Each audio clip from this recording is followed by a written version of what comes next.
over 90 years, Yetter Farm Equipment's innovative products have been improving farming operations. Visit yetterco.com to learn more.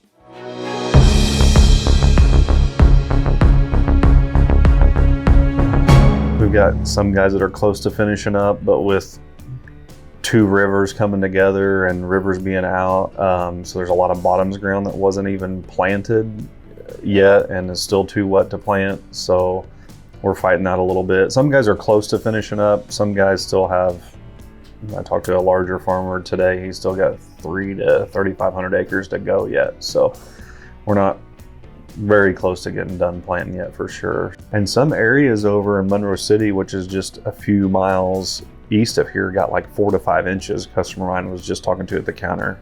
He got 4.5 inches yesterday. So that washes, like he has to replant all his stuff. Basically. Probably potentially, yeah. Especially if it was just freshly planted, that won't be any good on a brand new seed that's not taken a sprout or rooted or done anything. Yeah. Even if it was up out of the ground, that could be potentially to have to be replanted for sure.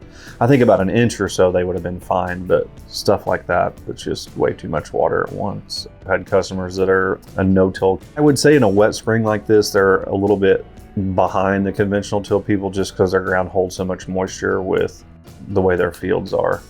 We haven't really had a spring like this probably since 2019, so it's not like it happens every year like this. We've had really smooth springs for 3 or 4 or 5 years, and we had a really warm late March here, which is kind of abnormal, so a lot of people jumped in and started planting pretty early. Hindsight, that was probably one of the best things some of them done, because then it kind of turned cold and then it started raining, and it really still hasn't warmed up typical weather for this time of year here either. It's still a little cool yet.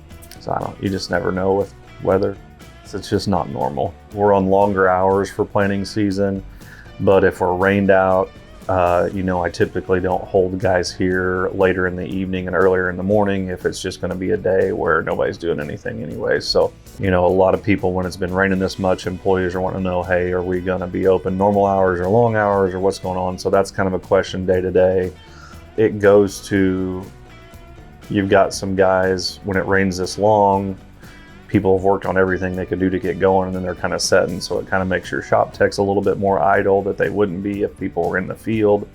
And then you get a window of 2 or 3 days maybe where they can actually run. Well, then they run from, almost 24 hours a day. We've had people running from all the way up to 4:30, 5:30 in the morning.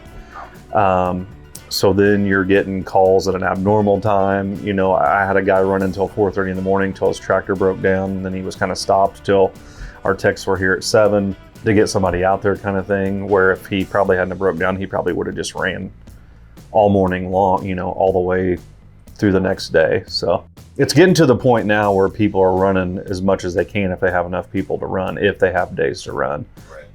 I know people worked on Sunday and it was Mother's Day, but it was one of the better days we've had in the last few weeks. And that typically a lot of our farmers don't work on Sundays in this area, but it's the time of year where they've just had to do it. I think it'll be definitely interesting to see come fall how these crops kind of handle.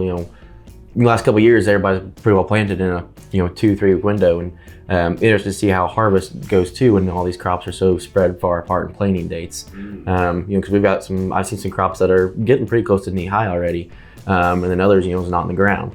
So it'll be interesting to see harvest on how far that's kind of stretched that harvest window too.